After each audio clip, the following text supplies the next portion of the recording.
Hello everyone, कैसे हैं आप सब। उम्मीद करता हूँ आप सब अच्छे होंगे। दोस्तों, अगर अभी तक आपने हमारे चैनल को सब्सक्राइब नहीं किया है तो प्लीज़ सब्सक्राइब कर लीजिए, और अगर आपने हमारे चैनल को सब्सक्राइब कर लिया है तो उसके लिए थैंक यू। दोस्तों, आज के इस लेक्चर में हम डिस्कस करेंगे मायोकार्डाइटिस के बारे में। आज हम जानेंगे कि मायोकार्डाइटिस क्या होता है। तो चलिए आज की वीडियो को स्टार्ट करते हैं। दोस्तों, अगर हम ध्यान से देखें तो मायोकार्डाइटिस दो वर्ड से मिलकर बना है। पहले तो मायोकार्डियम, पहला वर्ड है मायोकार्डियम। अभी मैं ये भी बताऊंगा मायोकार्डियम क्या है। और आइटिस का मतलब होता है इन्फ्लामेशन। इन्फ्लामेशन किस चीज़ का मतलब होता है? आइटिस का। आइटिस का मतलब क्या होता है? इन्फ्लामेशन। ठीक है, तो मायोकार्डाइटिस यानी कि मायोकार्डियम लेयर में इन्फ्लामेशन हो जाना। सभी को पता होगा कि आइटिस शॉर्ट का इन्फ्लामेशन होता है। हम बहुत टाइम से भी जितने भी डिजीज पोर्शन को कवर किए हैं तो हमने अच्छी तरह से बताया है कि आइटिस वर्ड का मतलब होता है इन्फ्लामेशन हो जाना। यानी कि किसी भी वर्ड के पीछे अगर आइटिस आ जाए तो उसका मतलब क्या हो जाता है? साफ साफ मतलब हो जाता है कि उस ऑर्गन में इन्फ्लामेशन हो गई है या उस ऑर्गन की लेयर में इन्फ्लामेशन हो गई है। जो भी वो जिस भी वर्ड के पीछे वो आइटिस वर्ड आ जाता है तो उसका मतलब हो जाता है क्या? इन्फ्लामेशन आना। और इसमें किस वर्ड के पीछे आता है? तो इसमें आ रहा है मायोकार्डियम। यानी कि मायोकार्डियम जो लेयर होती है, हमारी हार्ट की मिडल लेयर होती है, उसमें क्या हो जा रहा है? इन्फ्लामेशन हो जा रहा। बट दोस्तों, मैं कहूंगा कि ये हमारी हार्ट की मिडल लेयर तो है, बट इसका कुछ और मतलब निकलता है। अभी आप थोड़ा सा कंफ्यूज हो रहे होंगे, लेकिन फिर भी मैं कहूं कि मायोकार्डियम लेयर हमारी हार्ट की मिडल लेयर है, मैं ये बात मानता हूं। बट जो मायोकार्डियम वर्ड है ना, इसका कुछ और मतलब है। थोड़ा सा आप कंफ्यूज हो रहे होंगे, लेकिन बहुत बच्चे लोग को आप पता होगा। तो चलिए हम फिर से इसको थोड़ा सा ब्रेक डाउन करते हैं, मतलब कि मायोकार्डियम को थोड़ा सा इस वर्ड को ब्रेक डाउन करते हैं। तो मायो का मतलब क्या होता है? मायो का मतलब होता है मसल्स। मायो का मतलब होता है मसल्स। ठीक है, मतलब मसल्स लेयर यानी कि जो मसल्स से लेयर बनी होती है उसे हम मायो कहते हैं। और कार्डियम, कार्डियम क्या होता है? या कार्डियक वर्ड किसको इंडिकेट करता है? हमारे हार्ट को, या हार्ट के इर्द गिर्द जितने ब्लड वेसल्स होते हैं या जितने कैपिलरीज होते हैं उसे हम कार्डियम कहते हैं या कार्डियक वर्ड देते हैं। जैसे कि पल्मोनरी हम लंग्स को इंडिकेट करते हैं, यानी कि लंग्स के जितने भी पोर्शन रहते हैं, लंग्स रहते हैं, उनके जितने भी ब्लड वेसल्स रहते हैं उसको हम पल्मोनरी वर्ड दिए हैं। तो उसी तरह हम जो कार्डियक वर्ड है, यानी कि जो कार्डियक वर्ड है उसको हम किस चीज़ से डिनोट करते हैं? उस चीज़ को हम हार्ट से डिनोट करते हैं। यानी कि जो भी हमारा कार्डियक वर्ड आता है तो वो हमारे हार्ट को डिनोट करता है। तो मायो का मतलब होता है मसल्स लेयर, यानी कि हार्ट की वैसी लेयर जो कि मसल से मिलकर बनी हुई। तो वैसे कौन सा लेयर है? तो मिडल लेयर है। हाँ, मिडल लेयर इसलिए कहते हैं कि ये लेयर बीच में पाई जाती है। अब बीच में कैसे होती है? तो देखिए, ये पेरिकार्डियम लेयर होती है, outer most of layer heart. ठीक है, ये मिडिल लेयर होती है। ठीक है, मिडिल लेयर यानी कि मायोकार्डियम लेयर। और ये हो जाती है हमारी इनर मोस्ट लेयर, जिसके बारे में हमने ऑलरेडी डिस्कस कर लिया है, इंडोकार्डाइटिस, यानी कि इनर लेयर में इन्फ्लामेशन हो जाना। तो हाँ, मैं मानता हूं कि मिडिल लेयर भी है, बट अगर हम मायोकार्डियम के बारे में उसका वर्ड को ब्रेक डाउन करते हैं तो उसका वर्ड का मतलब आता है कि वैसी लेयर जो हार्ट की मसल से मिलकर बनी है। और ये लेयर की बहुत सारी प्रॉपर्टीज होती हैं जिसको हम नीचे भी डिस्कस करेंगे। और उसी प्रॉपर्टीज की वजह से क्या हो जाता है? अल्ट्रेशन आ जाता है, जिसकी वजह से मतलब ये डिजीज पोर्शन होता है, तो उसकी वजह से जो प्रॉपर्टीज होती है हमारी मायोकार्डियम लेयर की, उसमें अल्टरेशन आ जाता है। तो आई होप दोस्तों अब आपको पता चल गया होगा कि मायोकार्डाइटिस क्या है। तो ये हमारी हार्ट की मिडिल लेयर में क्या हो जाता है? इन्फ्लामेशन हो जाता है। अब due to any pathological reason या एटियोलॉजिकल रीजन, जो कि हम नीचे डिस्कस करेंगे, बहुत सारे ऐसे पैथोजेंस होते हैं, बहुत सारे ऐसे वायरस होते हैं जिसकी वजह से, या बहुत सारे ऐसे सब्सटेंस होते हैं जो कि क्या कॉज कर सकते हैं? मायोकार्डाइटिस कॉज कर सकते हैं, यानी कि मायोकार्डियम लेयर में इन्फ्लामेशन कॉज कर सकते हैं। तो आइए दोस्तों अब हम थोड़ा सा डिफिनेशन के थ्रू आउट समझते हैं कि मायोकार्डाइटिस क्या है। तो देखिए, मायोकार्डाइटिस एक इन्फ्लामेटरी कंडीशन है। क्या है? इन्फ्लामेटरी कंडीशन या इन्फ्लामेशन की कंडीशन है जो कि हमारे हार्ट में हो जाता है। और हार्ट के किस रीजन में? तो मसल्स रीजन में। और मसल्स रीजन कहाँ पे प्रेजेंट होता है? तो मिडिल वाले रीजन में। यानी कि इनडायरेक्टली हम बोले तो हार्ट की इन्फ्लामेशन हो जाना, हार्ट में इन्फ्लामेशन हो जाए इन द मिडल लेयर, यानी कि हार्ट की मिडल लेयर में क्या हो जाना? इन्फ्लामेशन हो जाना।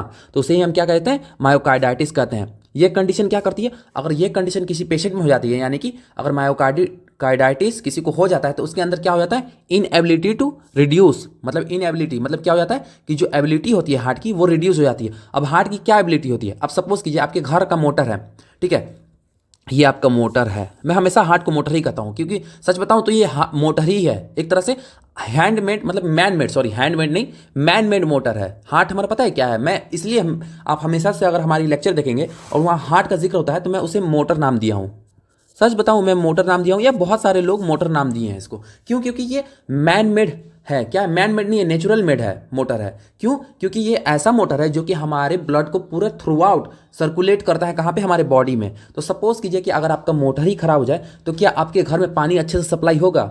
मैं ये एग्जांपल लेता हूँ मोटर का, ऐसा नहीं है कि मोटर आप बोल दीजिएगा हार्ट को, लेकिन मैं बस एग्जांपल लेता हूँ कि आपको अच्छी तरह से क्लियर हो जाए।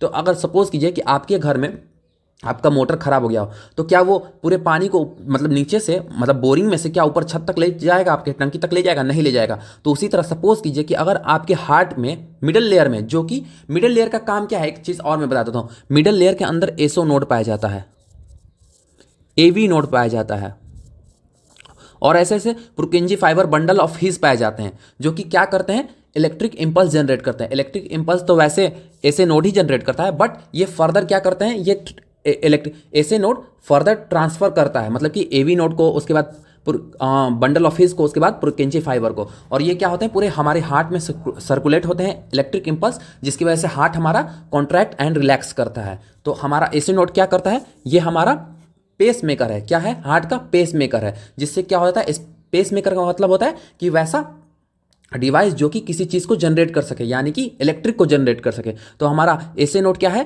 नेचुरल पेस मेकर है, जो कि हमारा इलेक्ट्रिक इंपल्स को जनरेट करता है। अब सपोज कीजिए, और ये पेस मेकर पता है कहाँ होता है, ये एसे नोड कहाँ प्रेजेंट होता है, तो मायोकार्डियम लेयर में।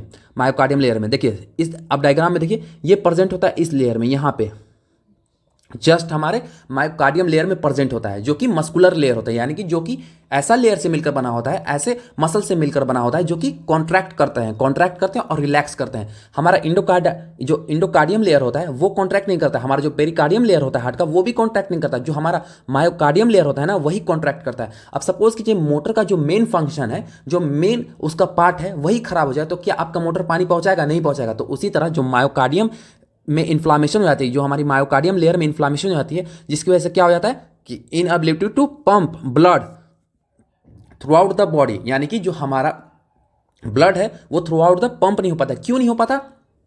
क्योंकि मसल में वीकनिंग आ गई है। अब वीकनिंग क्यों आई है? क्योंकि इलेक्ट्रिक जनरेट नहीं हो पा रहा। अब अगर इलेक्ट्रिक ही जनरेट नहीं हो पाएगा तो क्या आपका मोटर काम करेगा? अब आप अपने मोटर में इलेक्ट्रिसिटी ही नहीं दे रहे हो तो क्या आपका मोटर चलेगा?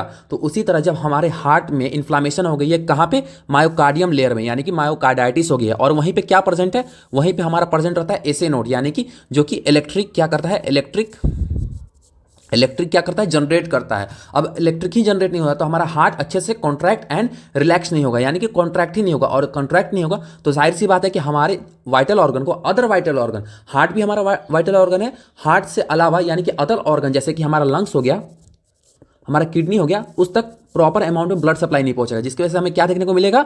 चेस्ट पेन देखने को मिलेगा, शॉर्टनेस ऑफ ब्रीथ देखने को मिलेगा, और साथ ही साथ रैपिड और इररेगुलर हार्ट बीट देखने को मिलेगा। क्या मिलेगा? रैपिड यानी कि जल्दी जल्दी, या इररेगुलर मैनर में, इरिथमिया की कंडीशन, यानी कि इररेगुलर मैनर में क्या मिलेगा? हार्ट बीट देखने को मिलेगा, यानी कि कभी कॉन्ट्रैक्ट करेगा, कभी कॉन्ट्रैक्ट नहीं करेगा। जैसे कैसे होता है फीवर में, कभी फीवर 90 मतलब कि 90 पॉइंट है, कभी कम है, कभी ज़्यादा फ्लक्चुएट हो रहा है। तो उसी तरह हमारे हार्ट में इन्फ्लामेशन है तो वो प्रॉपर अमाउंट में इलेक्ट्रिसिटी जनरेट नहीं कर पा रहा है, क्योंकि वहाँ पे इन्फ्लामेशन हो गई है। जो मेन फंक्शन है हार्ट का वही सप्रेस हो गया, क्योंकि उसी एरिया में क्या हो गई है? इन्फ्लामेशन की कंडीशन हो गई है, जिसे हम क्या कह रहे हैं? जिसे हम कह रहे हैं मायोकार्डाइटिस।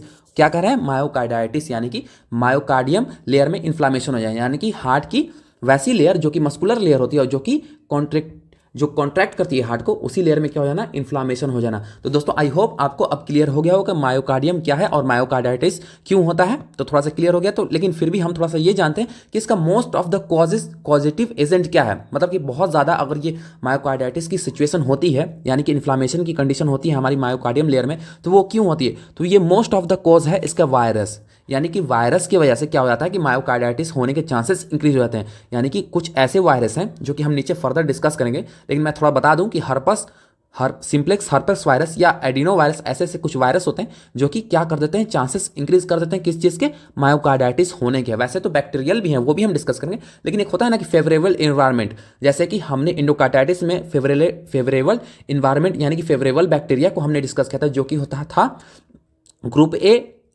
ए स्ट्रेप्टोकोकस था। ठीक है, ग्रुप ए स्ट्रेप्टोकोकस था। तो इसमें क्या है? इसका फेवरेबल इन्वायरमेंट, फेवरेबल बैक्टीरिया क्या है? वायरस है। एक वायरस, बैक्टीरिया नहीं है, एक वायरस है, जिसकी वजह से क्या हो गया? मायोकार्डाइटिस हो गया, यानी कि मायोकार्डियम लेयर में इन्फ्लामेशन हो गई। और मायोकार्डाइटिस ऑल्सो, इसके अलावा भी सम मेडिसिन, यानी कि कुछ कुछ ऐसे ड्रग्स जो कि हम नीचे डिस्कस करेंगे। मैं बस अभी ओवरव्यू दे रहा हूँ। क्या दे रहा हूँ? इंट्रोडक्शन दे रहा हूँ, एक ओवरव्यू दे रहा हूँ। इसके बारे में हम अच्छे से डिटेल में नीचे डिस्कस करेंगे। बस अभी डिफिनेशन में थोड़ा सा, इसके इंट्रोडक्शन में हम थोड़ा सा डिस्कस कर लेते हैं कि ये किस किस वजह से हो सकता है और इसके क्या क्या साइन एंड सिम्टम्स देखने को मिलेंगे। तो साइन एंड सिम्टम्स तो हम तो देख लिए कि क्या मिलेंगे, लेकिन किस किस रीजन की वजह से कौन कौन से ऐसे पॉजिटिव एजेंट है। तो जैसे कि हमने पढ़ा कि वायरस हैं, ठीक है, साथ ही साथ बैक्टीरियाज भी हैं, कुछ मेडिसिन भी हैं, जिसकी वजह से क्या हो जाता है कि इन्फ्लामेशन देखने को हमें मिलता है। और साथ ही साथ अगर बॉडी के किसी और रीजन में भी इन्फ्लामेशन है तो उसकी वजह से भी क्या होते हैं कि ये ट्रैवल करके हमारे हार्ट तक आते हैं। क्योंकि देखिए हमारे हार्ट में एक बहुत ज़्यादा अमाउंट में ब्लड रहता है। क्यों? क्योंकि यही डिस्ट्रीब्यूट करता है। अब सपोज कीजिए ये एक कारखाना है, नहीं ऐसा नहीं, सपोज कीजिए ये एक तालाब है। अब ये तालाब ही से तो पानी निकल कर, यानी कि एक सपोज कीजिए गड्ढा है ना, एक गड्ढा सपोज कीजिए, आप तालाब कैसे मैं बताऊं, अगर आप लोग को पता हो तो एक तालाब है, ठीक है, उस तालाब में बहुत ज़्यादा पानी है, तो उस पानी से छोटा छोटा एक नदी टाइप का या कुछ ऐसा निकल रहा है, ठीक है, आपने रास्ता बनाया है, तो सब में तो पानी होगा, लेकिन सबसे ज़्यादा क्वांटिटी में पानी कहाँ मिलेगा हमें? तालाब में। तो उसी तरह जो हमारा हार्ट है वो उसी में तो सबसे ज़्यादा रिच ब्लड मिलता है, क्योंकि वही तो डिस्ट्रीब्यूट करता है ब्लड को। तो सपोज कीजिए कि अगर उसी तालाब में कुछ खराबी आ गई तो सबसे पहले वो कौन सा ऑर्गन इफेक्ट होगा? तो हमारा हार्ट इफेक्ट होगा, यानी कि हमारा तालाब होगा, क्योंकि जहाँ पे ज़्यादा ब्लड सप्लाई है। और ये सारे जितने भी माइक्रो ऑर्गेनिज्म रहते हैं या जितने भी बैक्टीरिया रहते हैं, जितने भी वायरस रहती हैं, कहाँ कहाँ रहते हैं? ये ब्लड के अंदर सर्कुलेट करते रहते हैं। और ये सबसे सबसे ज़्यादा जाके कहाँ मिलेंगे? तो हमारे हार्ट में मिलेंगे, और हार्ट में क्या करेंगे? इन्फेक्शन कॉज करेंगे। आई होप दोस्तों अब आपको क्लियर हो गया होगा कि ये मायोकार्डिटिस क्या है, और थोड़ा सा हमने डिटेल में पढ़ा कि मायोकार्डिटिस क्या है। तो आइए थोड़ा सा मायोकार्डियम लेयर के बारे में हम पढ़ लेते हैं। तो मायोकार्डियम, बस एक रीडिंग लगा लेते हैं, वैसे तो हमने डिस्कस कर लिया। तो मायोकार्डियम लेयर क्या होता है कि ये इलेक्ट्रिक इंपल्स को जनरेट करता है, जो कि एसए नोड होता है। जो हमारा एसए नोड होता है वो क्या करता है?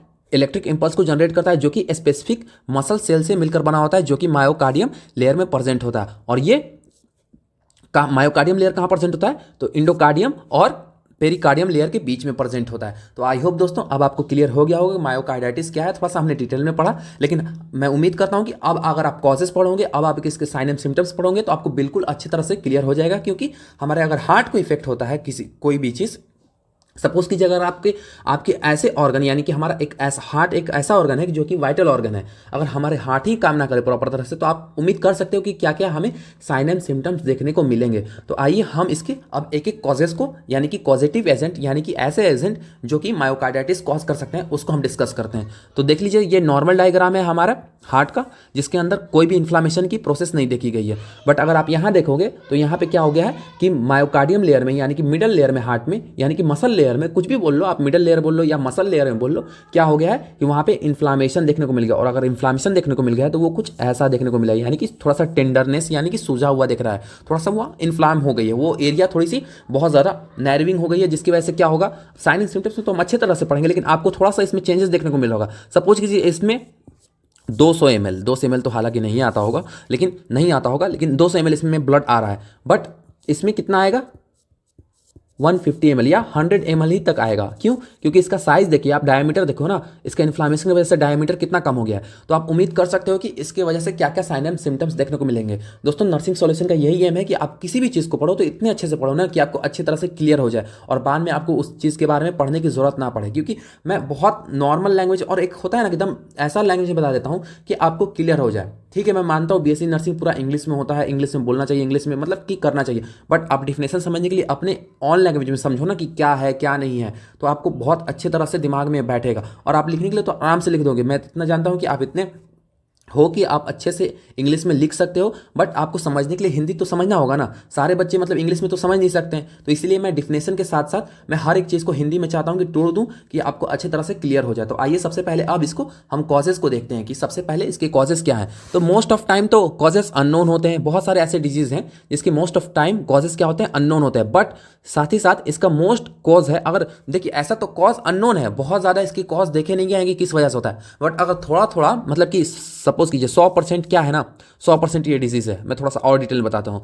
बट तो क्या है, 60% तो इसके कॉज अननोन है। 100% में अगर ये 100% डिजीज़ है तो 60% कॉज अननोन है। बट जो 30% है ना, या 20% मान लीजिए, 20% है ना, 20% में देखा गया है कि इसको वायरस इन्फेक्शन की वजह से होता है, यानी कि वायरल इन्फेक्शन की वजह से होता है। और जो 20% है वो फर्दर मेडिसिन, बैक्टीरियल या अलग अलग माइक्रो ऑर्गेनिज्म में डिवाइड हो जाता है। तो आई होप अब आपको क्लियर हो गया होगा कि इसके कॉज अननोन भी कैसे हैं और इसके कॉज वायरस भी ज़्यादा कैसे हैं। तो 100% समझ सपोज कीजिए कि ये डिजीज़ का पोर्शन है जिसमें से 60% के कॉज अननोन है, नहीं पता है, लेकिन 20% में देखा गया है कि इसके ज़्यादा वायरस से चांसेस हैं, और जो 20% और बचा है उसमें बहुत सारे आ जाते हैं, जैसे कि फंगस के इन्फेक्शन आ जाते हैं, बैक्टीरिया आ जाते हैं, मेडिसिन भी आ जाती है, या अदर डिजीज़ के भी कंडीशन आ जाते हैं। तो आइए अब सबसे पहले हम वायरस को देखते हैं, यानी कि वायरल इन्फेक्शन को देखते हैं। तो वायरल इन्फेक्शन से बहुत ज़्यादा मायोकार्डाइटिस होने के यानी कि मिडिल लेयर में इन्फ्लामेशन होने के चांसेस इंक्रीज होते हैं, जिसकी वजह से क्या होता है कि हमारे मायोकार्डियल लेयर में इन्फ्लामेशन की कंडीशन देखने को मिलती है। और किसकी वजह से? तो एडिनो वायरस, साथ ही साथ हर्पेस सिम्प्लेक्स वायरस की वजह से क्या हो जाता है कि हमारे मिडिल लेयर में, यानी कि जो हमारी मिडिल लेयर होती है हार्ट की, उसमें हमें इन्फ्लामेशन देखने को मिलता है। अब आइए इसके बैक्टीरियल यानी कि बैक्टीरिया की वजह से अगर हमारे मायोकार्डियस लेयर में यानी कि मायोकार्डियम लेयर में इन्फ्लामेशन देखने को मिलती है, साथ ही साथ हमारे जो बैक्टीरिया है स्ट्रेप्टोकोकस या स्ट्रेप्टोफाइलोकोकस, इस बैक्टीरिया की वजह से क्या होता है कि हमारे मायोकार्डियल लेयर में यानी कि जो मिडिल लेयर होती है हार्ट की, उसमें भी इन्फ्लामेशन देखने को मिलती है। साथ ही साथ फंगस इन्फेक्शन यानी कि कोई फंगाई या उसकी वजह से भी क्या हो जाता है कि हमें मायोकार्डियम लेयर में इन्फ्लामेशन यानी कि मायोकार्डाइटिस होने के चांसेस इंक्रीज हो जाता है, जिसमें ईस्ट वायरस या कैंडिडा एल्बेकैनिस ऐसे वायरस होते हैं, ऐसे फंगस होते हैं, जिसकी वजह से क्या होता है कि मायोकार्डाइटिस होने के चांसेस इंक्रीज हो जाते हैं। साथ ही साथ रूमेटोइड फीवर, रूमेटिक फीवर क्या होता है कि इसकी वजह से भी क्या हो जाता है, इन्फ्लामेशन होने के चांसेस इंक्रीज हो जाते हैं। रूमेटोइड फीवर की वजह से भी चांसेस क्या होते हैं हमारे मायोकार्डाइटिस होने के इंक्रीज हो जाते हैं। अब रूमेटिक फीवर के बारे में हमने अच्छे से नर्सिंग सॉल्यूशन पे डिस्कस में पढ़ा है कि रूमेटोइड फीवर क्या है। तो ये थोड़ा सा मैं बता दूं कि ये एक ऑटो इम्यून डिसऑर्डर है, जिसकी वजह से क्या होता है कि हमारी ही इम्यूनिटी यानी कि हमारी ही एंटीबॉडी क्या करती है हमारे ही खिलाफ, मतलब कि हमारी ही बॉडी को एंटीजन मान लेती है और उसके खिलाफ क्या प्रोड्यूस कर देती है, एंटीबॉडी। मतलब कि ये हमारा खुद का ही सेल क्या है, एंटीजन है, और उसके खिलाफ क्या प्रोड्यूस होता है, एंटीबॉडी। तो वही होता है रूमेटॉइड फीवर में, क्या हो जाता है कि ये एक ऑटो इम्यून डिसऑर्डर की वजह से होता है। उसको आप डिटेल में पढ़ सकते हैं, लेकिन मैं यहाँ उतना समझा नहीं रहा हूँ। साथ ही साथ रूमेटॉइड अर्थराइटिस, इसको भी हमने अपने यूट्यूब चैनल पे डिटेल में डिस्कस किया है, जो कि यहाँ पे थोड़ा सा लिखा भी है कि ये एक ऑटो इम्यून डिसऑर्डर है, यानी कि ये ऑटो इम्यून डिसऑर्डर यानी कि हमारी ही एंटीबॉडी हमारी ही सेल को एंटीजन समझ के किल कर देती है। तो ये आप पढ़ सकते हो हमारे यूट्यूब चैनल नर्सिंग सॉल्यूशन पे, ये एक अलग टॉपिक है। बट यहाँ पे कुछ कुछ ऐसे डिजीज हैं जो कि ये कॉज कर सकते हैं, तो मैंने उनका नाम इन लिस्ट में लगाया है, यानी कि पॉजिटिव एजेंट में लिखा है। साथ ही साथ सर्टेन मेडिसिन यानी कि कुछ ऐसे मेडिसिन जो कि क्या कॉज कर सकते हैं, मतलब कि हमारी जो मायोकार्डाइटिस है यानी कि मायोकार्डियम लेयर में इन्फ्लामेशन कॉज कर सकते हैं। तो सबसे पहला कुछ ऐसे मेडिसिन जो कि हमारे हार्ट को ट्रीट करते हैं, यानी कि जैसे कि हमारे हार्ट के लिए कुछ कुछ मेडिसिन होती हैं, जैसे कि कैल्शियम चैनल ब्लॉकर होती हैं, पोटासियम चैनल ब्लॉकर होती हैं, ठीक है, चैनल ब्लॉकर या चैनल ओपनर होते हैं, ठीक है, ओपनर, ठीक है, जिसमें पोटासियम को ओपन किया जाता है, पोटासियम जाते हैं। साथ ही साथ ग्लाइकोसिडिक यानी कि बहुत सारे ऐसे चैनल होते हैं, बहुत सारे ऐसे मेडिसिन होते हैं जो कि हमारे हार्ट को, या एंटी हाइपरटेंसिव ड्रग्स होते हैं, ठीक है, मैं लिख नहीं रहा हूँ उतना ना, आप लोगों को ज़्यादा कन्फ्यूजन होगा। लेकिन हार्ट में कुछ ऐसे मेडिसिन जो कि हार्ट को ट्रीट करने के लिए यानी कि हमारे हार्ट को ठीक करने के लिए चलते हैं, उसकी वजह से भी क्या हो सकता है कि हमारे मायोकार्डियम लेयर में इन्फ्लामेशन देखने को मिल सकता है, क्योंकि उसकी वजह से बहुत सारे ऐसे केमिकल चेंजेस होते हैं हमारे बॉडी के अंदर, हमारे हार्ट के अंदर, हमारे वाइटल ऑर्गन के अंदर, जिसकी वजह से क्या हो जाता है कि कुछ अल्टरेशन की वजह से, कुछ डिफेक्ट की वजह से क्या हो जाता है कि हमारी जो लेयर होती है, मायोकार्डियम लेयर होती है, उसमें हमें इन्फ्लामेशन देखने को मिलता है। साथ ही साथ एंटी डिप्रेशन यानी कि ऐसे ड्रग्स जो कि डिप्रेशन को ट्रीट करने के लिए, यानी कि एंटी यानी कि अलग, और डिप्रेशन यानी कि बहुत ज़्यादा अगर पेशेंट कोई डिप्रेशन में है तो उसको ठीक करने के लिए एंटी डिप्रेशन मेडिसिन चलते हैं। उसकी वजह से भी क्या हो जाता है, हमारे मायोकार्डाइटिस होने की यानी कि मिडल लेयर में इन्फ्लामेशन होने के चांसेस इंक्रीज हो जाते हैं। साथ ही साथ सीजर में भी जो एपिलेप्सी में ड्रग्स चलती है यानी कि एंटी सीजर जो ड्रग्स चलती है, उसमें भी चांसेस क्या हो जाते हैं कि मायोकार्डियल में इन्फ्लामेशन होने के यानी कि मायोकार्डाइटिस होने के चांसेस इंक्रीज हो जाते हैं। साथ ही साथ वेट लॉस वाली जो ड्रग्स चलती हैं यानी कि जो वजन को कम करने वाली ड्रग्स चलती हैं, वो ऐसे ड्रग्स हैं, मैंने उनका नाम इनलिस्ट नहीं किया, ये आप मत बोलिएगा भैया आपने नाम उनका क्यों नहीं इनलिस्ट किया, क्योंकि हम लोग यहाँ फार्माकोलॉजी नहीं पढ़ रहे हैं, हम लोग यहाँ क्या पढ़ रहे हैं, डिजीज पोर्शन पढ़ रहे हैं। यहाँ पे हम MSN पढ़ रहे हैं, यहाँ पे हम एडल्ट हेल्थ नर्सिंग पढ़ रहे हैं, तो जिसमें उस चीज़ का काम ही नहीं है, ठीक है। यहाँ बस हमको पॉजिटिव एजेंट जानना है कि ऐसे एजेंट, तो मैंने बस पॉजिटिव एजेंट का नाम लिखा है, उसके बारे में डिटेल में नहीं लिखा। उसके बारे में डिटेल में आपको फार्मेसी में अच्छे से मिल जाएगा कि कौन कौन सी ऐसे मेडिसिन होती हैं। साथ ही साथ डायूरेटिक्स, ऐसे ड्रग्स मैं बस थोड़ा थोड़ा समझा दे रहा हूँ, वैसे ड्रग्स जो कि क्या करते हैं, सोडियम और वाटर का एक्सक्रीशन करते हैं, यानी कि यूरिन को क्या करते हैं, अमाउंट को इंक्रीज करते हैं, एक्सक्रीट करते हैं ज़्यादा से ज़्यादा। बेंजोडाइजेपिन्स, ये क्या हो जाता है, सेडेटिव्स ड्रग्स होते हैं, यानी कि जो नींद दिलाते हैं, आपके बॉडी को काम करते हैं, आपको रिलैक्स करते हैं। तो वैसे सेडेटिव्स ड्रग्स क्या होते हैं, वो भी क्या कॉज कर सकते हैं, मायोकार्डाइटिस कॉज कर सकते हैं। साथ ही साथ वैसे ड्रग्स जो कि साइको पेशेंट में, साइकेट्रिक पेशेंट में, यानी कि साइकेट्रिक पेशेंट के प्रॉब्लम को ठीक करने के लिए मेडिसिन चलते हैं, उसे हम क्या कहते हैं, साइकेट्रिक मेडिसिन कहते हैं, जो कि हम पागल लोगों में या मेंटल इल पेशेंट में हम क्या करते हैं, दवा चलाते हैं। उसकी वजह से भी क्या हो सकता है, उसकी वजह से भी मायोकार्डाइटिस होने के चांसेस इंक्रीज हो जाते हैं। तो दोस्तों आई होप आपको डिफिनेशन भी अच्छी तरह से क्लियर हो गया होगा और आपको अच्छी तरह से कॉजेटिव एजेंट यानी कि इटियोलॉजी के बारे में भी अच्छी तरह से क्लियर हो गया हो। तो आइए अब इसके हम रिस्क फैक्टर पढ़ते हैं, यानी कि कुछ ऐसे एजेंट जो कि क्या कर सकते हैं, मायोकार्डाइटिस होने के चांसेस इंक्रीज कर देते हैं। स्मोकिंग एंड अल्कोहलिज्म, हम बार बार बताते हैं दोस्तों कि अल्कोहलिज्म और स्मोकिंग क्या हो जाता है कि बहुत ज़्यादा रिस्क फैक्टर के चांसेस इंक्रीज करते हैं। क्यों? क्योंकि ये जो हमारे स्मोकिंग और अल्कोहलिज्म होते हैं, इसके अंदर बहुत सारे टबैको या बहुत सारे ऐसे एजेंट होते हैं, निकोटीन होते हैं, जो कि हमारे क्या करते हैं, हमारे लंग्स को, हमारे हमारे जो हार्ट्स होते हैं उसको बहुत ज़्यादा ये इफेक्ट करते हैं। जिसकी वजह से क्या हो जाता है कि हर एक डिजीज पोर्शन में, आप मोस्ट कॉमन है, आप हमेशा लिखिएगा, कोई आपको नहीं काट सकता, रिस्क फैक्टर में आप लिख सकते हैं हर एक डिजीज पोर्शन में क्या, स्मोकिंग एंड अल्कोहलिज्म। क्यों? क्योंकि ये बहुत ज़्यादा इफेक्ट कर सकते हैं, यानी कि डिजीज के चांस होने के रिस्क फैक्टर को इंक्रीज कर सकते हैं। साथ ही साथ इम्प्लांटेशन हार्ट डिवाइस, यानी कि अगर आर्टिफिशियल स्पेस मेकर लग रहा है, पेस मेकर, अगर आर्टिफिशियल पेस मेकर अगर किसी को इंसर्ट हो रहा है, या वॉल्स इंसर्ट हो रहा है, आर्टिफिशियल वॉल्स, जिसको हमने इंडोकार्डियम लेयर में अच्छे से पढ़ा है, डिस्कस किया, इंडोकार्डाइटिस में पढ़ा है, अच्छे से डिस्कस किया है कि क्या होता है। तो आप जाके उस वीडियो को हमारे देख सकते हैं। तो क्या हो जाता है कि इसमें हम इम्प्लांट करते हैं कोई भी चीज़ हमारे हार्ट के अंदर, यानी कि इसके वॉल्स को या स्पेस मेकर को, मैन मेड स्पेस मेकर, यानी कि उसको हम इम्प्लांट करते हैं। तो उसकी वजह से क्या होते हैं कि चांसेस इंक्रीज हो जाते हैं। चांसेस इंक्रीज होने का मतलब यानी कि रिस्क फैक्टर, वो क्या है, एक रिस्क फैक्टर, जिसकी वजह से क्या हो जाता है कि मायोकार्डाइटिस हो जाता है, यानी कि हमारे मायोकार्डियल लेयर में इन्फ्लामेशन हो जाता है। साथ ही साथ रेडिएशन यानी कि बहुत ज़्यादा अगर कोई चेस्ट एक्सरे करवा रहा है या एक्सरे के कॉन्ट्रैक्ट में आ रहा है बहुत ज़्यादा, तो उसकी वजह से भी क्या होता है कि चांसेस इंक्रीज हो जाते हैं, किस चीज़ के होने के, हमें मायोकार्डाइटिस होने के चांसेस इंक्रीज हो जाते हैं। साथ ही साथ ट्रीटमेंट ऑफ हार्ट प्रॉब्लम्स, यानी कि हार्ट से रिलेटेड अगर कोई ट्रीटमेंट है, यानी कि प्रीवियस में कभी उसे मायोकार्डाइटिस हो गया है, या इंडोकार्डाइटिस हो गया है, या पेरिकार्डाइटिस हो गया है, या वल्वुलर हार्ट डिजीज हो गया है, यानी कि हार्ट के वॉल्स में डिजीज हो गया है, या साथ ही साथ कोई भी अगर हार्ट में डिजीज है, यानी कि पहले से वो हाइपरटेंशन में है, या इरिथमिया की कंडीशन है, इरेगुलर हार्ट बीट है, तो ऐसा कोई भी कंडीशन, यानी कि हार्ट की कोई भी प्रॉब्लम, उसकी वजह से भी क्या हो सकता है, मायोकार्डाइटिस होने के चांसेस इंक्रीज हो जाते हैं। क्यों? क्योंकि ये क्या करते हैं कि क्या होता है कि उस दौरान क्या पता कभी आपके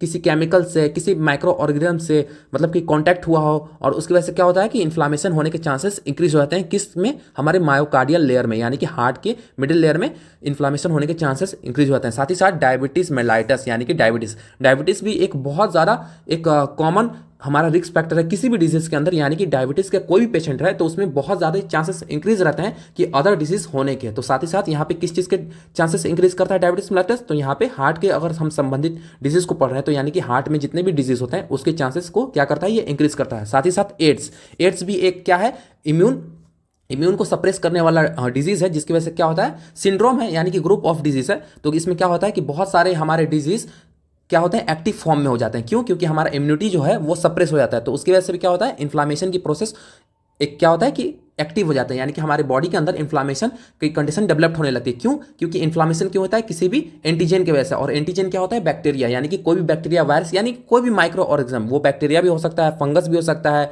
वायरस भी हो सकता है। तो उसकी वजह से भी क्या होता है, इन्फ्लामेशन होने के चांसेस इंक्रीज होते हैं। साथ ही साथ स्किन में इंजरी हो जाना या स्किन का इन्फेक्शन हो जाना, उसकी वजह से भी क्या हो जाता है कि हमें मायोकार्डाइटिस होने के चांसेस इंक्रीज होते हैं। दोस्तों मैं थोड़ा सा डिटेल में बढ़ा रहा हूँ हर चीज़ को, क्योंकि आपको अच्छी तरह से क्लियर हो। हमेशा नर्सिंग सॉल्यूशन का यही एम है कि मैं हर एक चीज़ को थोड़ा डिटेल में बताता हूँ, क्योंकि आपको अगर ये अलग पोर्शन में भी डिजीज के पोर्शन में लिखने को मिले तो आप समझ पाएँ कि डायबिटीज़ क्या है, डायबिटीज़ की वजह से क्या होता है, या स्मोकिंग एंड अल्कोहलिज्म की वजह से क्या होता है। तो थोड़ा सा बस ये लेंदी जाता है मेरा हर एक वीडियो, लेकिन मैं चाहता हूँ कि आपको एक्यूट और एकदम होता है ना कि बहुत अच्छे से, बहुत अच्छा और एक अच्छा सटीक नॉलेज मिले। तो आइए अब इसके हम पैथोफिजियोलॉजी की तरफ पढ़ते हैं, यानी कि हम इसके कैसे हमारा पैथोजेंस कॉज करता है एक डिजीज को, यानी कि जो फिजियोलॉजिकल रिस्पॉन्स होता है, नॉर्मल रिस्पॉन्स होता है बॉडी का, वो कैसे अल्टर होता है पैथोजेंस की वजह से। किसकी वजह से? हमारे पैथोजेंस की वजह से। यानी कि कोई भी ऐसे बैक्टीरिया जिसकी वजह से क्या होता है कि जो हार्ट का नॉर्मल फंक्शन क्या है, हमारा हार्ट का नॉर्मल फंक्शन है हार्ट को, मतलब कि हार्ट हमारा कॉन्ट्रैक्ट होता है और ब्लड थ्रू आउट द पूरी बॉडी सर्कुलेट होता है। बट क्या होता है कि इसके अंदर हमारा हार्ट अगर अच्छे तरह से काम नहीं कर रहा है, क्योंकि वहाँ पे इन्फ्लामेशन की कंडीशन हो गई है, तो ब्लड प्रॉपर अमाउंट पे नहीं पहुंच पाता, तो उसे हम पैथोफिजियोलॉजी कहते हैं। तो आइए थोड़ा सा डिटेल में हम समझते हैं कि पैथोफिजियोलॉजी में कैसे होता है। तो सबसे पहले कोई भी इटियोलॉजिकल फैक्टर, जैसे कि हमने डिस्कस किया था वायरस, बैक्टीरिया या किसी भी तरह का सब्सटेंस, केमिकल सब्सटेंस या कोई भी सब्सटेंस क्या करता है कि कॉज कर सकता है हमें एंडोकार्डाइटिस। तो सॉरी मायोकार्डाइटिस, सॉरी दोस्तों मैं एंडोकार्डाइटिस वर्ड यूज कर रहा हूँ क्योंकि प्रीवियस लेक्चर में हमने एंडोकार्डाइटिस को पढ़ा था। तो क्या होता है, कोई भी कॉजेस इटियोलॉजिकल कॉजेस क्या कर सकता है कि इफेक्ट कर सकता है, जिसकी वजह से क्या होगा कि माइक्रो ऑर्गेनिज्म हमारे ब्लड स्ट्रीम यानी कि ब्लड के अंदर ट्रैवल करेंगे और वो कहाँ जाएंगे, हमारे हार्ट के वॉल्स और हमारे हार्ट के लेयर के पास। वहाँ क्या करेंगे, वो इन्वेजन्स यानी कि वो घुस जाएंगे, वहाँ पे अपना डेरा जमा लेंगे, अपना एक तरह से वहाँ पे क्या करेंगे, अपना कॉलोनी को डेवलप करेंगे। कॉलोनी का मतलब होता है कि अपनी ग्रोथ को इंक्रीज कर देंगे। उसके साथ क्या होगा, जैसे ही वो उनका ग्रोथ इंक्रीज होगा, यानी कि वो रेप्लिकेशन करेंगे, अपना बहुत ज़्यादा अमाउंट इंक्रीज करेंगे। किस चीज़ का? अपने जनसंख्या का। कभी भी मैंने हमेशा बताया है कि कभी भी एक माइक्रो ऑर्गेनिज्म यानी कि एक बैक्टीरिया, एक वायरस कभी भी ह्यूमन बींग को इफेक्ट नहीं कर पाता जब तक वो अपने नंबर को इंक्रीज नहीं करता, अपनी कॉलोनी नहीं बनाता है। कॉलोनी मतलब होता है कि अपना ग्रुप ऑफ, मतलब बहुत ज़्यादा अपना ग्रुप नहीं बना लेता। तो उसकी वजह से क्या होता है कि जैसे ही वो अपना ग्रुप बना लेता है तो वो केमिकल सिग्नल्स की वजह से उस एरिया को डैमेज करने लगता है, जिसकी वजह से क्या होता है कि वहाँ पे एंटीबॉडी आती है और वहाँ पे रिएक्शन करती है। तो यानी कि एंटीजन एंटीबॉडी रिएक्शन होती है, जिसकी वजह से क्या देखने को मिलता है, हमें उस लेयर में इन्फ्लामेशन देखने को मिलती है। और यहाँ पे किस जगह इन्फ्लामेशन देखने को मिल रही है, तो हमें मायोकार्डियल यानी कि हार्ट की मिडिल लेयर में क्या देखने को मिल रही है, इन्फ्लामेशन। उसकी वजह से क्या होता है कि अगर इन्फ्लामेशन होगी तो हमारी जो मायोकार्डियल लेयर है वो क्या करेगी, डिक्रीज इलेक्ट्रिक सिग्नल्स, जो इलेक्ट्रिक सिग्नल्स है वो डिक्रीज हो जाएगी। क्यों हो जाएगी? क्योंकि हमने ऊपर अच्छे तरह से डिस्कस किया, तो मैं उस चीज़ को यहाँ लेंदी नहीं कर रहा हूँ। और मायोकार्डियम लेयर की जो फंक्शन है वो भी डिक्रीज हो जाएगी, जिसकी वजह से क्या होगा, मायोकार्डाइटिस हो जाएगा और हमें हार्ट की लेयर में इन्फ्लामेशन यानी कि मिडिल लेयर में इन्फ्लामेशन देखने को मिलेगा। तो आइए दोस्तों अब हम थोड़े से इसके साइन एंड सिम्टम्स को डिस्कस कर लेते हैं। तो सबसे पहले डिस्पिनिया, आप थोड़ा सा हम जल्दी करते हैं क्योंकि ये वीडियो बहुत ज़्यादा लेंदी हो गया। तो डिस्पिनिया क्यों मिलेगा? क्योंकि ब्लड सप्लाई बहुत ज़्यादा रिड्यूस हो गई है अदर ऑर्गन में, हार्ट को तो हुई है, साथ ही साथ अदर ऑर्गन को। अब सपोज कीजिए कि हमारे लंग्स को अच्छी तरह से ब्लड सप्लाई नहीं मिल रही क्योंकि हार्ट हमारा काम कर नहीं रहा है, क्योंकि हार्ट में क्या हो गई, इन्फ्लामेशन हो गई है। तो जब हमारे हार्ट में इन्फ्लामेशन हो गई है और हार्ट हमारा क्या कर रहा है कि अच्छी तरह से ब्लड पंप नहीं कर रहा है लंग्स में, तो लंग्स में जब हमारा ब्लड जाएगा तो वो अच्छी तरह से ऑक्सीजन के साथ बाइंड नहीं कर पाएगा। अब ऑक्सीजन के साथ बाइंड क्यों नहीं कर पाएगा, तो आप उसको हमारे दूसरे लेक्चर यानी कि एंडोकार्डाइटिस में अच्छी तरह से देख सकते हैं। हमने बहुत अच्छी तरह से समझाया कि शॉर्टनेस ऑफ ब्रीथ क्यों होगा, और साथ ही साथ क्या होगा, टेंडरनेस यानी कि जो हमारा हार्ट है उसमें सूजन देखने को मिलेगा, वो ज़्यादा बहुत ज़्यादा एक होगा ना, टाइटनेस हो जाएगा। वहाँ पे टेंडरनेस की वजह से टाइटनेस हो जाएगा, यानी कि जो हमारा हार्ट रहेगा वो बहुत ज़्यादा टाइट देखने को मिलेगा। और क्योंकि उसमें इन्फ्लामेशन की प्रोसेस हो गई, जिसकी वजह से क्या हो गया कि वो इन्फ्लाम हो गया है, मतलब कि वो सूज टाइप तरह से गया है। साथ ही साथ हमें फीवर देखने को मिलेगा। फीवर क्यों देखने को मिलेगा? क्योंकि कभी भी इन्फ्लामेशन की प्रोसेस होती है तो वहाँ पे क्या हमें देखने को मिलता है, हमें फीवर देखने को मिलता है दोस्तों। ये most of the common cause है, मतलब कि कॉमन साइन एंड सिम्टम्स है फीवर, क्योंकि आपको हर एक डिजीज में क्या देखने को मिलता है, फीवर देखने को मिलता है। साथ ही साथ चेस्ट में पेन देखने को मिलेगा, जो हमारे चेस्ट रीजन है वहां पे पेन मिलेगा, क्योंकि ब्लड सप्लाई क्या है, डिक्रीज है। दोस्तों मैं हर एक चीज को थोड़ा सा चाहता हूं डिटेल में समझाऊं, ठीक है। चेस्ट में क्या होगा, ब्लड सप्लाई कम होगा, जिसकी वजह से क्या होगा कि वहां पे चेस्ट पेन देखने को मिलेगा। साथ ही साथ हमारी जो एब्डोमेन है वहाँ पे भी पेन देखने को मिलेगा, क्योंकि ब्लड सप्लाई हर जगह डिक्रीज है। साथ ही साथ हमें हेडेक होगा, लाइट हेडेक होगा, क्योंकि वहाँ भी क्या है, ब्लड सप्लाई कम है। देखो कहीं ना कहीं दोस्तों जो इसके जितने भी सिम्टम्स हैं वो ब्लड के रिड्यूस होने की वजह से आ रही है। किसकी वजह से आ रही है? ब्लड के रिड्यूस होने की वजह से आ रही है, क्योंकि हर एक ऑर्गन को, वाइटल ऑर्गन को या अदर ऑर्गन, जितने भी वाइटल ऑर्गन नहीं है उनको भी क्या है, ब्लड की नीड होती है। क्योंकि ब्लड के अंदर क्या होता है, ऑक्सीजन होता है, न्यूट्रिएंट्स होता है, जो कि हमारे क्या करता है, हमारे सेल के लिए डेली एक्टिविटी के लिए बहुत ज़्यादा एसेंशियल होता है, जिसकी वजह से एनर्जी प्रोड्यूस होता है। साथ ही साथ एबनॉर्मल हार्ट रिदम, जो हमारी हार्ट की रिदम है, जो हमारी मैनर वे में रिदम है, वो भी एबनॉर्मल हो जाएगी। लॉस ऑफ एपेटाइट यानी कि भूख नहीं लगेगी, क्योंकि ड्यू टू द बहुत ज़्यादा टेंडरनेस हो गया है, पेन हो गया है और ब्लड सप्लाई नहीं है, तो उसकी वजह से हमें जो भूख लगनी है, लॉस ऑफ एपेटाइट हो जाएगी। एपेटाइट का मतलब भूख लगना, और यहाँ पे लॉस यानी कि भूख जो है वो नहीं लगेगी। साथ ही साथ फीलिंग ऑफ वीकनेस, यानी कि देखिए ब्लड सप्लाई तो हमारे वाइट पूरे ऑर्गन तक, हमारे हाथ पैर तक, लिम्स तक जा नहीं रही है, या हमारी जो ब्रेन है उस तक हमारा ब्लड सप्लाई अच्छे तक जा नहीं रहा है, जिसकी वजह से क्या होगा कि जो हमारी फीलिंग्स ऑफ वीकनेस लगेगी। साथ ही साथ स्वेलिंग हो जाएगी लेग्स एंड फीट में, जो हमारी लेग्स की एरिया है, यानी कि जो नीचे एक्सट्रीमिटीज़ है, लोअर एक्सट्रीमिटीज़ है, वहाँ पे सूजन देखने को मिलेगी। क्यों मिलेगी? क्योंकि देखिए जो हमारा प्रीलोड है, अब प्रीलोड भी क्या है, उसको भी हमने अच्छे तरह से इंडोकार्डाइटिस में अच्छे से डिस्कस किया। तो प्रीलोड है वो बढ़ेगा, क्योंकि हमारा क्यों बढ़ेगा, क्योंकि हमारा देखिए मैं थोड़ा सा बता देता हूँ यहाँ पे। सपोज कीजिए ये जो हमारा ब्लड हमारे हार्ट के अंदर आ रहा है पूरे बॉडी से, ये हमारा हार्ट है, ठीक है, इसके अंदर ब्लड आ रहा है और यहाँ से ब्लड आयोटा के द्वारा ये पंप हो रहा है और ये सुपर वेना कावा और इंफीरियर वेना कावा से ब्लड आ रहा है हमारे हार्ट के अंदर। और सपोज कीजिए ये हमारा हार्ट पंप ही नहीं कर रहा है, ब्लड को पंप ही नहीं कर पा रहा है, तो ये क्या होगा, ये ब्लैक फ्लो ही नहीं करेगा पीछे की तरफ, यानी कि हमारे बॉडी में फिर से रिटर्न भेजेगा। और बॉडी में सबसे ज़्यादा रिटर्न कहाँ जाएगा, ग्रेविटी की तरफ जाएगा। और ग्रेविटी सबसे ज़्यादा कहाँ पे है, तो हमारे पैर के पास है। पैर में क्या होता है, ग्रेविटी ज़्यादा है, क्योंकि ये दम हमारी ग्रेविटी से ज़्यादा अटैच है। तो वहाँ पर क्या देखने को मिल सकता है, हमें सूजन यानी कि स्वेलिंग देखने को मिल सकता है। साथ ही साथ इनएबिलिटी टू एक्सरसाइज, कोई भी हम एक्सरसाइज नहीं कर पाएंगे। क्यों, क्योंकि वीकनेस हो गई है और हमारा बहुत ज़्यादा मसल्स स्ट्रेच हो गया है और साथ ही साथ हमें टेंडरनेस और स्वेलिंग देखने को मिली है। तो आइए दोस्तों अब हम डायग्नोस्टिक टेस्ट देखते हैं, यानी कि अगर किसी पेशेंट को में मायोकार्डाइटिस हो गया, यानी कि मायोकार्डियम लेयर में इन्फ्लामेशन हो गया है, तो उसमें हम क्या क्या हम टेस्ट करवा सकते हैं या क्या क्या डायग्नोस्टिक करवा सकते हैं, उसको हम देखते हैं। तो सबसे पहले हम हिस्ट्री कलेक्शन करेंगे, क्योंकि हिस्ट्री में हम पास्ट मेडिकल हिस्ट्री सब चीज़ एक हिस्ट्री लेंगे, पेशेंट के बारे में पूछेंगे, ठीक है। उसमें पास्ट मेडिकल देख सकते हैं, प्रेजेंट में देख सकते हैं क्या क्या हुआ है उन्हें, क्या क्या किसी और भी तरह की डिजीज़ थी वो हम देख सकते हैं। साथ ही साथ फिजिकल एग्जामिनेशन कर सकते हैं। साथ ही साथ हम क्या करेंगे, MRI करवाएंगे और हार्ट का बाइस्कोपी करवाएंगे, यानी कि जो कि हार्ट की थोड़ी सी मसल्स लेके क्या करेंगे, हम लैब में डायग्नोस्ट करवाएंगे किस टाइप का वहाँ पे ऑर्गेनिज्म ग्रोथ हो रहा है नहीं हो रहा है, या किसकी वजह से क्या हो रहा है कि हमारे हार्ट के अंदर इन्फ्लामेशन देखने को मिलेगी, ठीक है। साथ ही साथ हम क्या करेंगे, चेस्ट एक्सरे, यानी कि चेस्ट के रीजन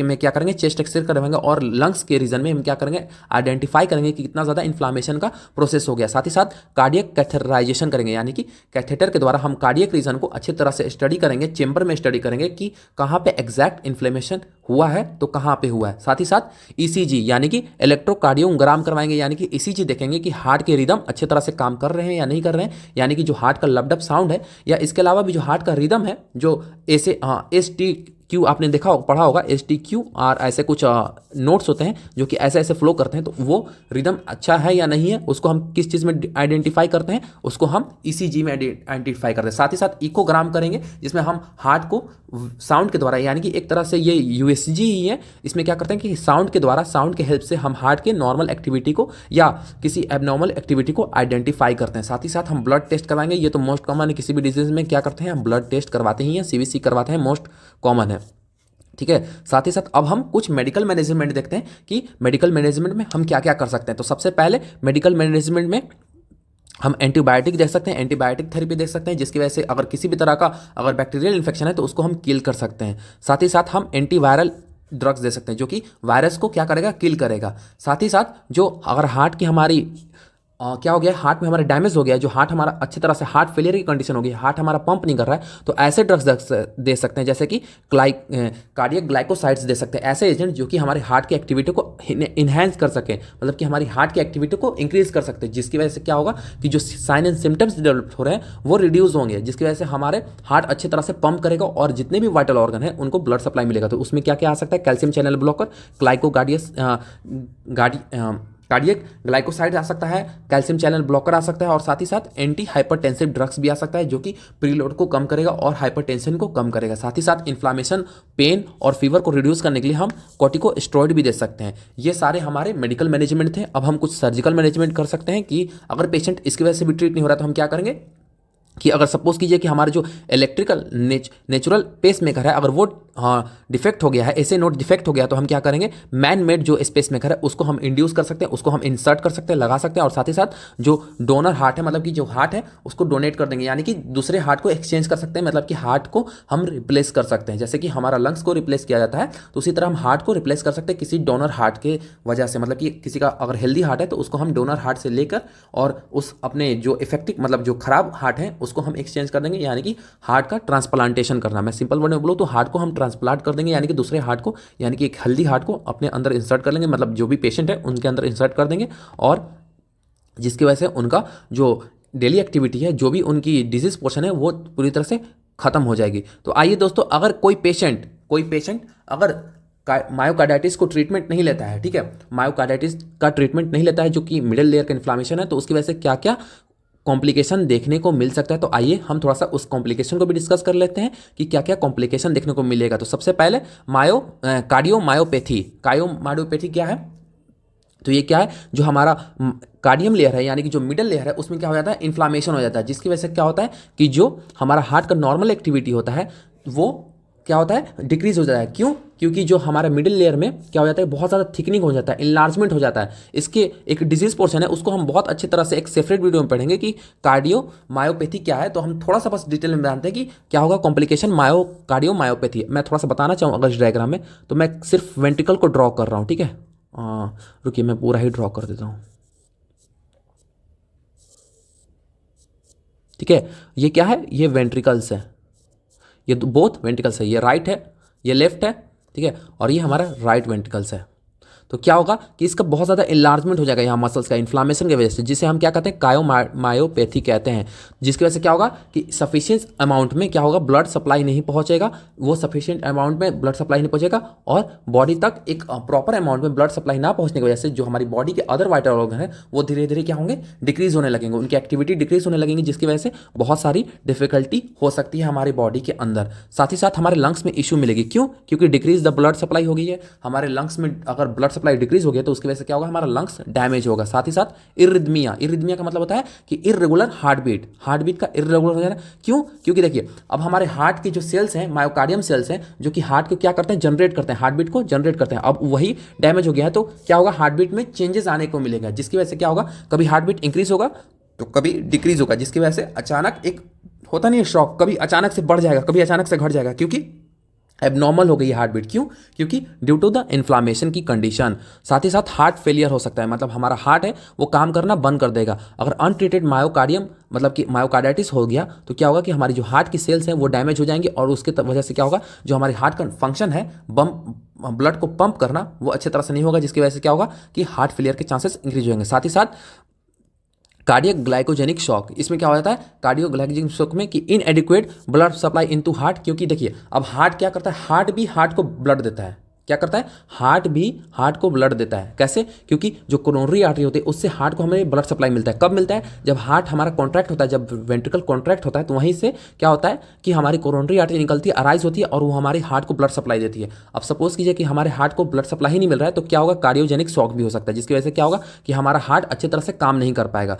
तो उसकी वजह से क्या हो सकता है, बहुत ज़्यादा सीवियर प्रॉब्लम हो सकता है, और साथ साथ ये लाइफ थ्रेटनिंग कंडीशन हो सकता है। साथ ही साथ कार्डियक डेथ हो सकता है, सडन कार्डियक डेथ। क्यों? क्योंकि इरेगुलर हार्ट बीट है, और साथ ही साथ ब्लड सप्लाई भी डिक्रीज है। तो इसकी वजह से क्या होगा, जो हार्ट बीट कर रहा है, जो हार्ट हमारा नॉर्मल वे में काम करता है, जो फ्लो करता है ब्लड को, वो भी डिक्रीज हो जाएगा, जिसकी वजह से क्या होगा कि हमारा हार्ट कार्डियक अरेस्ट हो जाएगा, यानी कि जो हमारा हार्ट है अचानक से अरेस्ट कर जाएगा, जिसको हम क्या कहते हैं, सडन डेथ या सडन कार्डियक अटैक भी कहते हैं। तो दोस्तों यहाँ पे हमारा जो टॉपिक था मायोकार्डाइटिस यानी कि मिडिल लेयर में इन्फ्लामेशन हो जाना, वो यहाँ पे खत्म होता है, जिसको हमने अच्छे तरह से डिस्कस किया कि मायोकार्डाइटिस क्या है। तो आई होप दोस्तों आपको अच्छे तरह से क्लियर हो गया होगा कि मायोकार्डाइटिस क्या है। इसके बारे में हमने डिटेल में समझा कि मायोकार्डाइटिस क्या है, इसके कॉजेटिव एजेंट को देखा, रिस्क फैक्टर को देखा, पैथोफिजियोलॉजी को, हमने बहुत सारी चीज़ देखी, मैनेजमेंट भी देखा, हमने बहुत सारी चीज़ों को देखा कि मायोकार्डाइटिस क्या है। तो आई होप आपको ये वीडियो बहुत अच्छा लगा होगा, जिसको हमने नोट्स फॉर्म में भी देखा, और इस नोट्स को मैं अपने यूट्यूब चैनल नर्सिंग सॉल्यूशन के डिस्क्रिप्शन में डाल दूंगा, जो कि इस वीडियो के नीचे ही रहेगा डिस्क्रिप्शन। वहाँ से आप इस नोट्स को अपने कॉपी में, अपने नोट्स में इंक्लूड कर सकते हैं। तो थैंक यू, हम मिलते हैं आपसे अगली वीडियो में।